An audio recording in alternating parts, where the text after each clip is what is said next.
Bem, esses devem ser os canhões antiaéreos que continuam protegendo Moscou. O que eles fazem na internet? Saiba mais no relatório de situação. 22 de junho de 2026, estamos no 5º ano e apenas 120 dias desde o início da invasão total. Sejam bem-vindos, eu os recebo para o relatório de situação.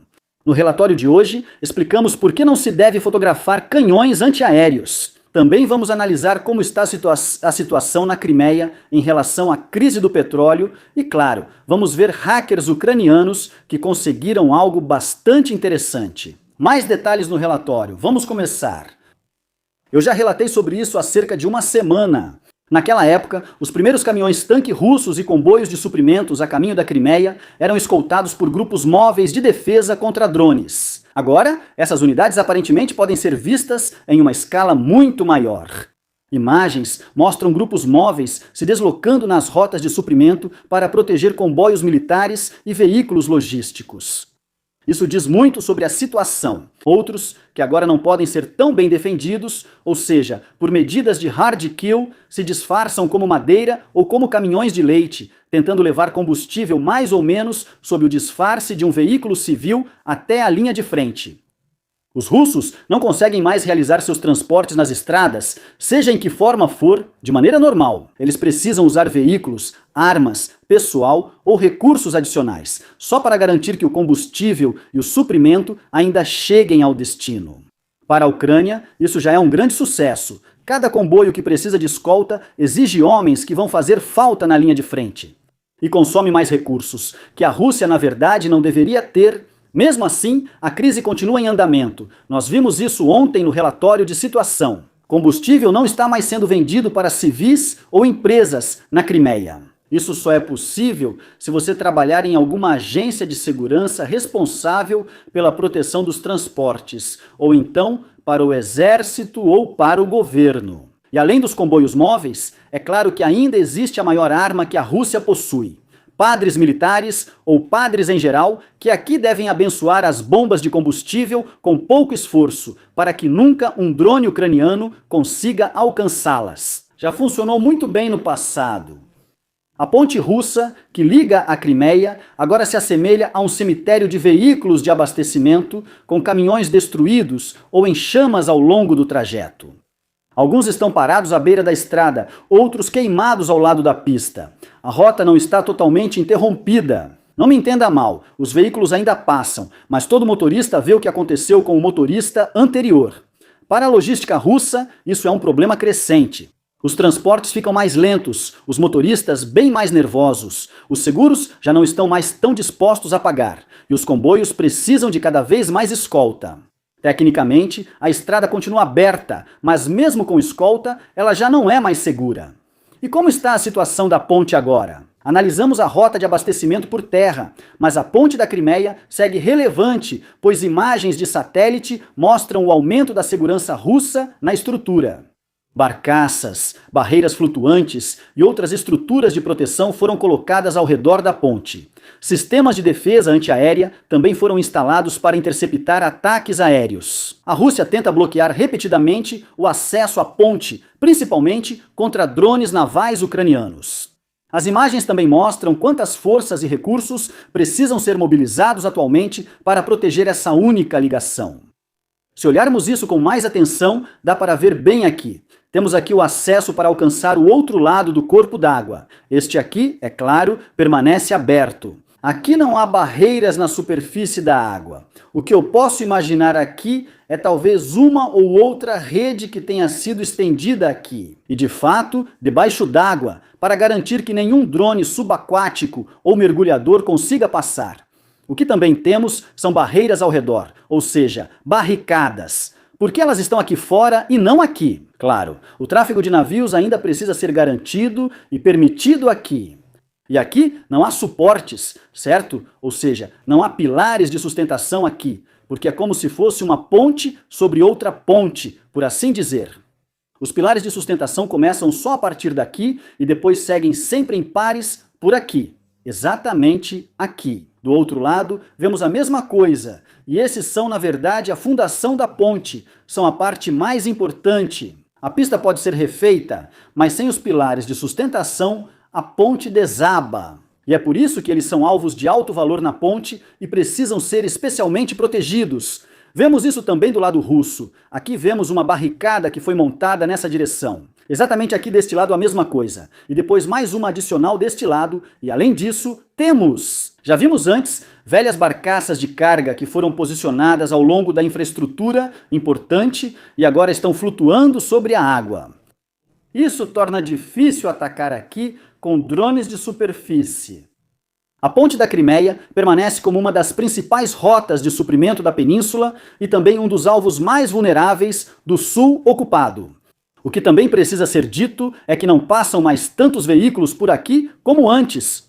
Você sabe, já houve um ataque à ponte. Um caminhão com carga entrou na ponte. E a carga era apenas uma camuflagem, pois dentro da supostamente segura carga havia uma grande quantidade de explosivos. Isso explodiu na ponte e a danificou gravemente. E agora, os russos quase não deixam mais caminhões atravessarem a ponte. Cada veículo é realmente inspecionado minuciosamente antes de poder atravessar. Caminhões dependem basicamente da balsa, das balsas que também foram atacadas ontem. Então, se eu quero evitar a todo custo que algo assim aconteça novamente. Cidadãos russos filmam tranquilamente aqui a posição de um veículo antiaéreo e depois postam o vídeo publicamente na internet. Recentemente, mostrei que, usando ruas, prédios e informações do entorno, é possível geolocalizar um local com precisão em poucos minutos, sem precisar de um espião como antes. Não precisa de imagens de satélite ou tecnologia especial. Às vezes, só alguns segundos de vídeo e referências ao fundo já bastam, como neste caso.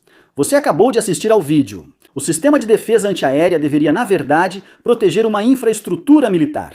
Mas a localização é gentilmente fornecida gratuitamente pelos próprios cidadãos. Levei cerca de 8 minutos para fazer a geolocalização. Não prestei muita atenção ao tempo, mas foi mais ou menos entre 6 e 8 minutos.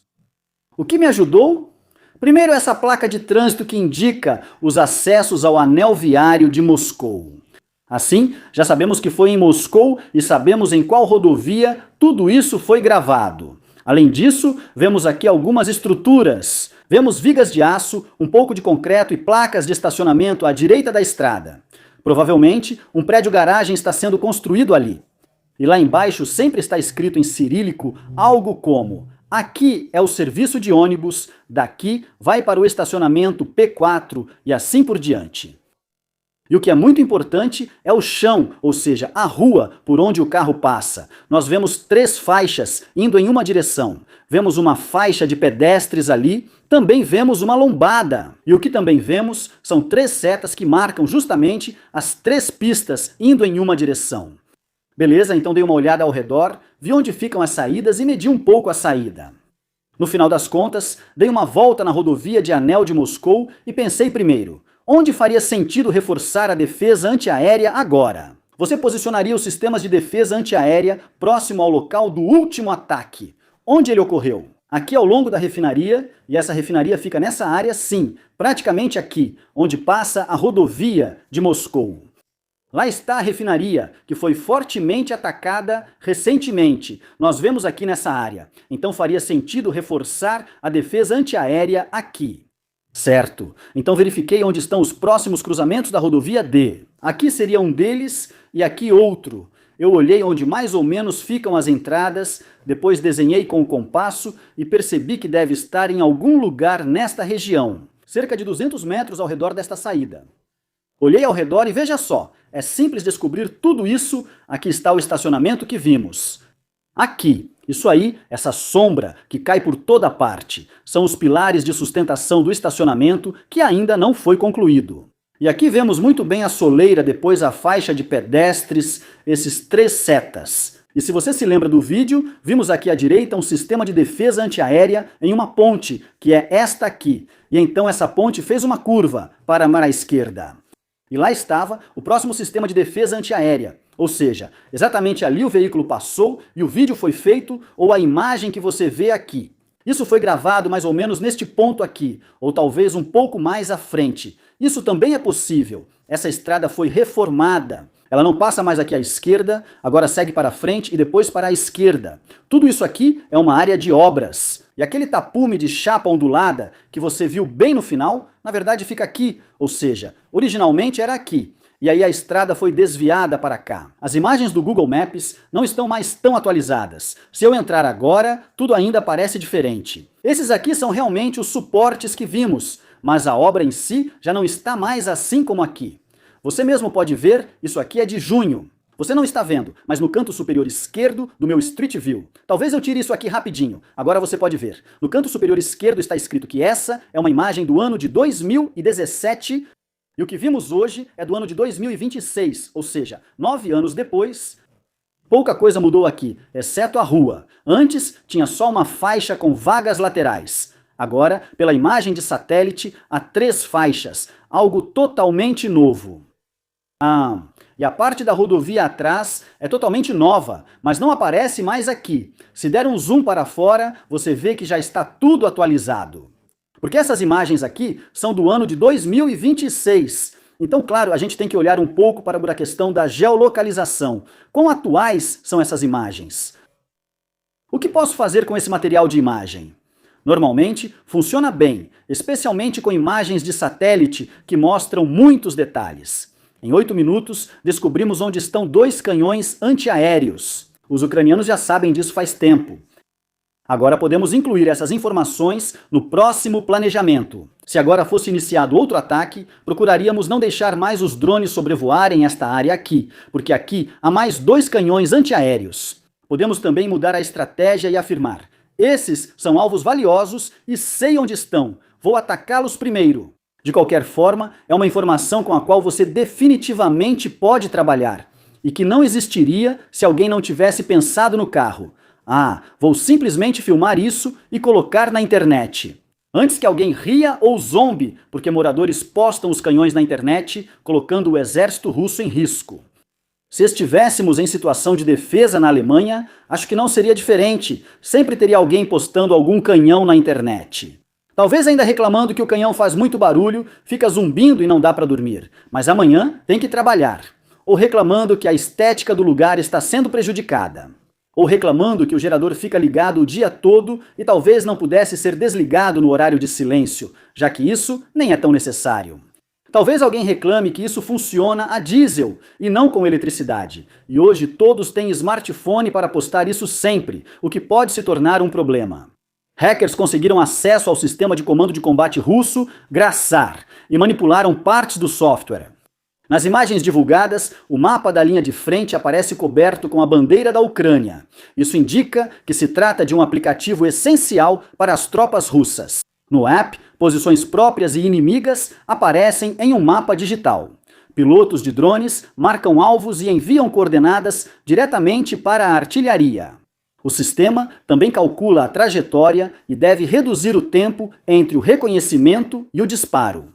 Se o mapa exibir entradas erradas e usuários externos sobrepuserem ou chats internos forem cheios de dados inúteis, isso se torna um grande problema, principalmente se não for possível apagar tudo. O aplicativo foi distribuído pelo Telegram e sugere que facilitamos o ataque. Instalação do Android, atualizações e suporte técnico são realizados em grupos fechados no Telegram.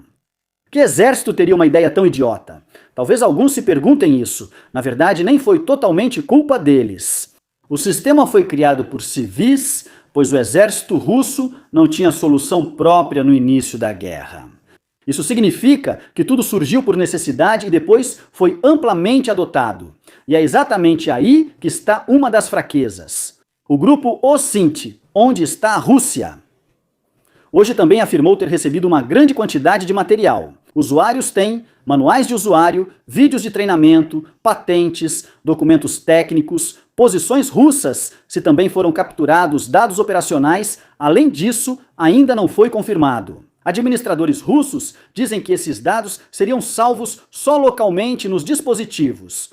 Porém, a manipulação já é desconfortável para a Rússia. Divulgado como ferramenta moderna para coordenação em batalhas, agora usuários comprometidos podem mudar mapas e prejudicar a comunicação interna. No melhor cenário, os russos limpam o software e distribuem novos acessos. No pior, já não sabem quais usuários, dispositivos e versões do sistema são confiáveis. E em um sistema de comando de combate, exatamente essa confiança é muito crucial. Foram relatadas explosões na região de Briansk. Instalações ferroviárias foram atacadas com foguetes e drones, enquanto ocorria um forte ataque na área da estação ferroviária. Durante a noite, drones ucranianos atuaram sobre a cidade. Depois, grandes incêndios foram relatados nas instalações ferroviárias. A extensão dos danos ainda precisa ser avaliada. Se a linha ou o transbordo de cargas forem afetados, será mais um golpe para a logística ferroviária russa no sul ocupado. Na cidade ocupada de Vassilivka, uma ponte foi atacada. Essa ponte foi atacada pela Força Aérea e não deixou muita margem, pois a pista foi destruída. Ela desabou. Grande parte da estrutura está em escombros, com danos significativos. Não são só pequenos buracos, como costuma ser mostrado. Por isso, a travessia desabou. Para a logística russa, isso significa desvio, atraso e pressão adicional. Aqui, este é o local onde a ponte estava. Exatamente ao norte de Vassilivka, bem no meio, na verdade, da área mais desenvolvida ou mais fortificada do sul da Ucrânia pelas forças russas, o que podemos ver claramente aqui por todas as trincheiras e outros símbolos. Em Voronezh, a fábrica de semicondutores Sporka sofreu forte ataque, com até 9 mísseis Storm Shadow usados, segundo fontes russas. Canais de monitoramento relataram o uso de foguetes Flamingo e pediram que a população buscasse abrigo. Um grande incêndio começou na fábrica após os impactos. Essa é uma fornecedora importante para a indústria de defesa russa. A empresa fabrica componentes eletrônicos para sistemas antiaéreos blindados, além de peças dos mísseis de cruzeiro Iskander-K e KH-101. Foi atingida uma fábrica que abastece sistemas usados pela Rússia para atacar cidades ucranianas ou proteger instalações contra drones ucranianos. O decisivo será quais áreas de produção foram afetadas e por quanto tempo a fabricação ficará parada. Agradeço a todos os assinantes, membros do canal e a Algecrow. Agradeço ao Tenente Coronel Henneck, Sila, Dietrich, Fred e Meyerhofer. Inscreva-se, curta, comente e até o próximo relatório.